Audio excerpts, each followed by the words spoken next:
Garrison here from the Southern Farm Network. We're visiting with Georgia Love, North Carolina Department of Agriculture Regional Agronomist. We're talking about sorghum. Georgia, we're going into about our third season in large-scale production of sorghum in North Carolina. Let's talk a little bit about what you've learned from farmers as to the pros and cons of producing the crop.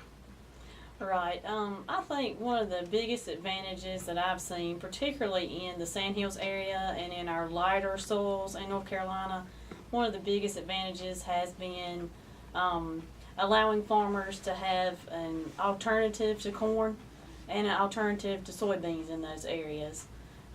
Sorghum will tend to give you a decent yield in those lighter soils, whereas corn may not, and it also would be more expensive to produce. So I think that's probably one of the biggest advantages that I've seen to using sorghum. Have you discovered that farmers maybe have put some infrastructure into corn land, like irrigation and things like that, that they don't have to with sorghum?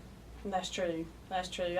It will tend to survive those hot, dry conditions that we get in the summer a little bit better than corn will. Mm-hmm. Now, obviously, we didn't have that this past season because we had monsoon weather in June and July, so we didn't really get to see that this year. But year in and year out, we tend to get those dry, hot periods that will affect corn significantly. Right, and usually around, say, the last week of June through the first 2 or 3 weeks of July, and possibly even into August. Right, right.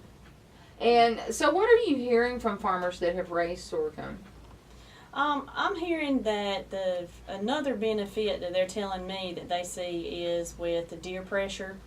They have fields where they cannot plant soybeans, they just get devastated, and so they may plant sorghum in these areas close to the woods lines and areas where the deer tend to just destroy their soybeans, and they've seen some great benefits from at least getting some production out of those areas. Mm-hmm, mm-hmm.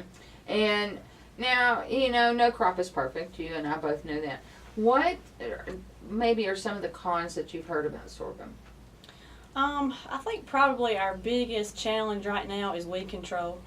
There are not a lot of options in sorghum right now, and obviously it's not been a big emphasis for, weed type research. Right. So that's probably our biggest challenge is weed control. And what about variety selection? Most sorghum varieties are developed in Texas and Nebraska. Have you found that they've had a good selection of varieties that work well here? I think so. I think particularly NC State jumped on this initiative really quickly and did a lot of field research that first season and gave us some good information on variety choices. So I do think there are some good options there. And let's go back a second and talk about maybe some of the successes of double cropping behind winter wheat. This year was a challenge for that. Obviously, with the wet weather, it was a struggle getting wheat out of the field and a struggle getting that double crop sorghum back in the field. So last season would not be a good comparison to look at. So I do think that in the future, maybe as things progress, that's something we can look at more. Last season was just not a good year to look at that because any late planted sorghum just didn't have time to mature like it really needed to. Would you still consider sorghum a really good option and recommend it to producers in your area? I certainly think it has a fit. I really do, particularly with the issues we just discussed. Mm-hmm, mm-hmm. All right. We've been visiting with Georgia Love, Region 5 agronomist for North Carolina Department of Agriculture.